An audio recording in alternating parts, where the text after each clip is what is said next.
Assalamualaikum warahmatullahi wabarakatuh. Perkenalkan, nama saya Rusni Feby Andri dengan NIM 01021381381566.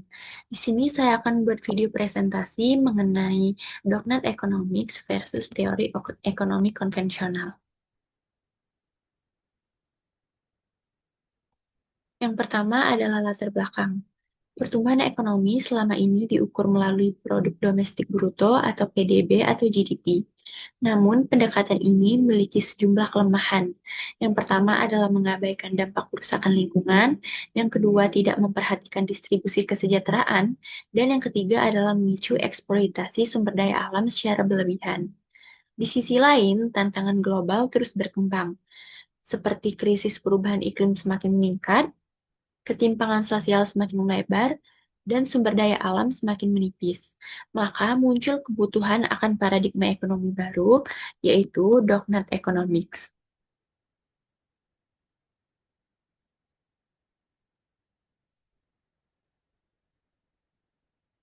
Dognat Economics merupakan konsep yang dikembangkan oleh Kate Raworth pada tahun 2017. Tujuannya adalah mencapai kesejahteraan manusia tanpa melampaui batas kemampuan bumi. Konsep ini menekankan keseimbangan antara aspek sosial dan lingkungan. Konsep utama Dognat. Dalam Dognat Economics terdapat tiga bagian utama.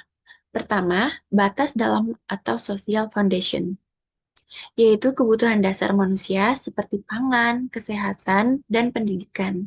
Yang kedua, batas luar atau ecological ceiling, yaitu batas kemampuan lingkungan seperti perubahan iklim dan polusi.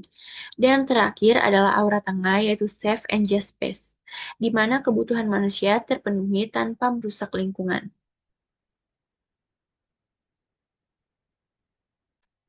Selanjutnya adalah teori ekonomi konvensional.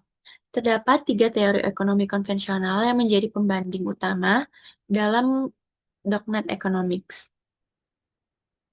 Sebagai pembanding, ketiga teori ini umumnya lebih berfokus pada pertumbuhan ekonomi, efisiensi, dan stabilitas.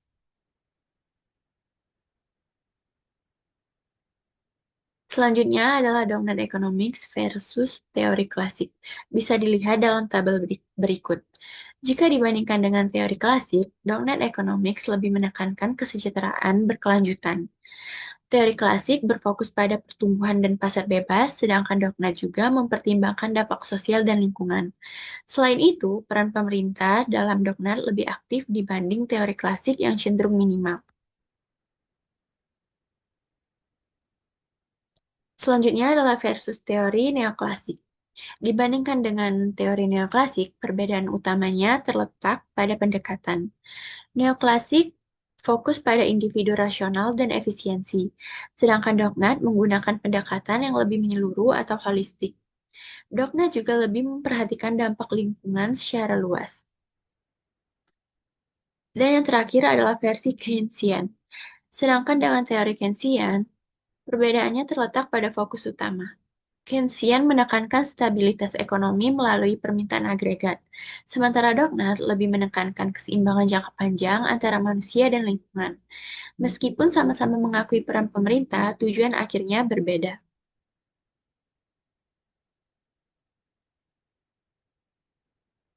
Terakhir, merupakan kesimpulan. Jadi, Dognat Economics merupakan pendekatan ekonomi modern yang menekankan keseimbangan antara kesejahteraan manusia dan kelestarian lingkungan. Berbeda dengan teori ekonomi konvensional, yaitu klasik, neoklasik, dan Keynesian, yang lebih berfokus pada pertumbuhan, efisiensi, dan stabilitas ekonomi. Dognat Economics memasukkan aspek sosial dan batas ekologis sebagai prioritas utama.